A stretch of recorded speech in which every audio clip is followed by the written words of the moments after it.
Thanks. So I want to start with a disclaimer that what I'm going to tell you about isn't to draw out any sympathy, but rather it's just to kind of give you a glimpse of the cracked foundation that I've been able to rebuild on over time. I want you to go back with me to 1985. There was numerous occasions, but I remember one in particular. Sitting in the back of this Geo Metro,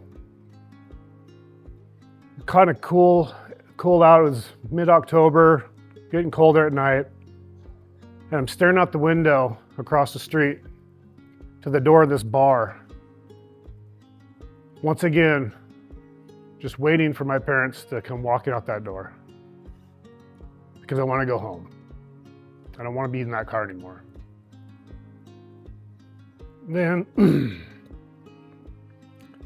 fast forward to 1989, just 4 years later, I start to take on this idea that drinking is actually okay because it happens a lot.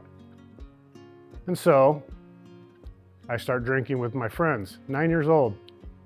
And I remember driving my bicycle down the road, trying to get home, and watching my friend hit a light pole. Wasn't the best of times.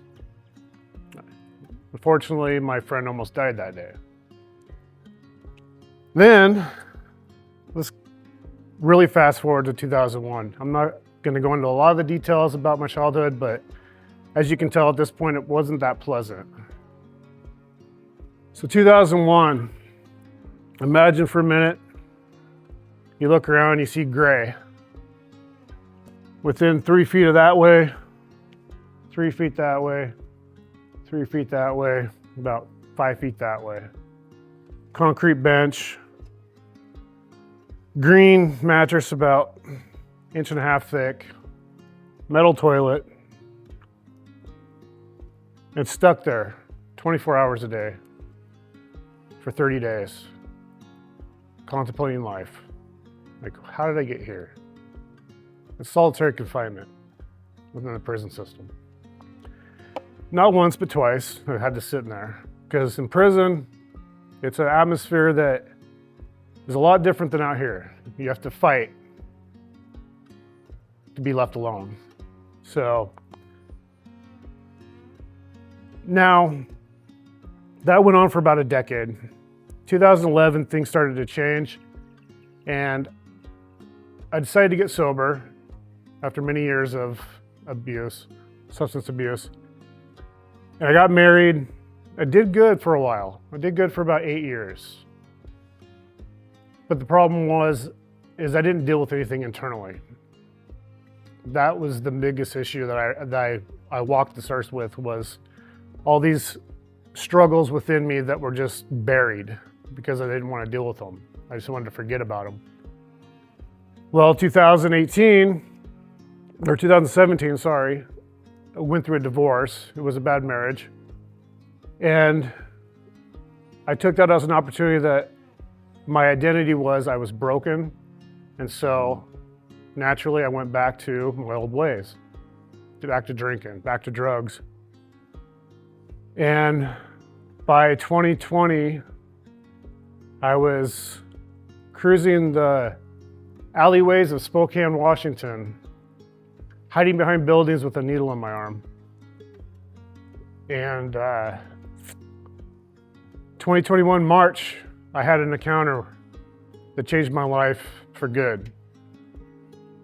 I decided to pack up everything I had and walk back to Idaho and start fresh. Didn't know where I was gonna go, didn't know what I was gonna do.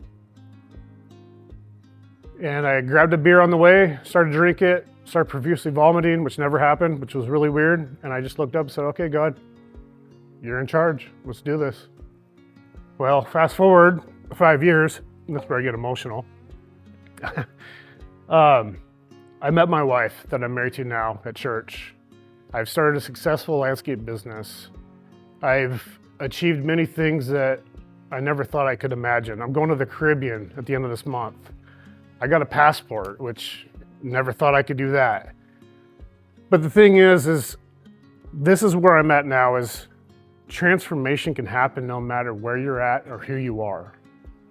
Anything you've been through in life, anything that comes your way, you can overcome it. And so my message is clear. My mission is resilience comes on the other side of struggles, and transformation can happen.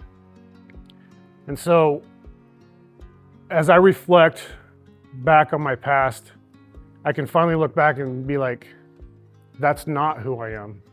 That's not my identity. That doesn't define who I'm going to become. And I'm not scared to tell people about it anymore because it's made me who I am.